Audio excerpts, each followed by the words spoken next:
হালাই সরকার কারেন্ট বানাইতে বানাইতে ওয়ারেন হয়ে গেছে, তাও বাড়ি ঠিক মতো কারেন্ট থাকে না। কারণ থাকবো কিন্তু কারণ তো সব তোমাকে টেস্ট লাগাইতেছে, দেশে প্রতিদিন লাখ লাখ অটো চার্জ হয়, এরা যদি কারণ লাগে।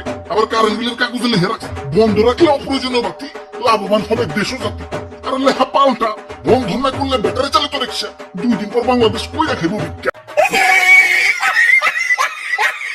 ওই আমরা অটো মোটো চালান বাদ দেই, আমাদের পরিবার চলবো, আমাগো বাড়িতেও তো ছোট ছোট বাচ্চা থাকতে পারে। এ ভাই এটা ডায়লগ কপি করে না। দেশে কয়দিন ধরে ব্যাটারি চালিত রিক্সা আইছে, আগে পরিবার চলে নাই। প্যাডেল বাদ দিয়ে পায়ের উপর পা তুলে টেসলা চালাইবে, রাস্তাঘাটে যানজট লাগাই, জেনে হেনে ইউটার্ন দিয়ে লাগাই দিবে, কারেন্ট তো সাথে ফেলে দিবে। আর তোমাকে কিছু করলে প্যাডেল লাথি মারা হয়ে যায়, তোমাকে প্যাডেল লাথি দেবো গেলা কি ফুটবল নাকি?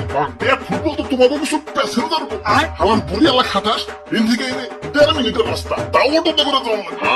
তোমাকে লেগেই তো দেশে আরো 3 দিন অটোর চাহিদা বাড়তেছে। আল্লাহ আমার গালি কন্ট্রোল করে তৌফিক দাও। ওই হালাই পাগল হইছে, আবুল তাবুল কইতাছে। যাই জেম সারছে, যাই গে। ওই খালি যাইবো না থাক, হাইটাই যাই গে। আশেপাশে অটো রিক্সা নাই, একটা নে বাড়ি যেয়ে গোসল দিয়ে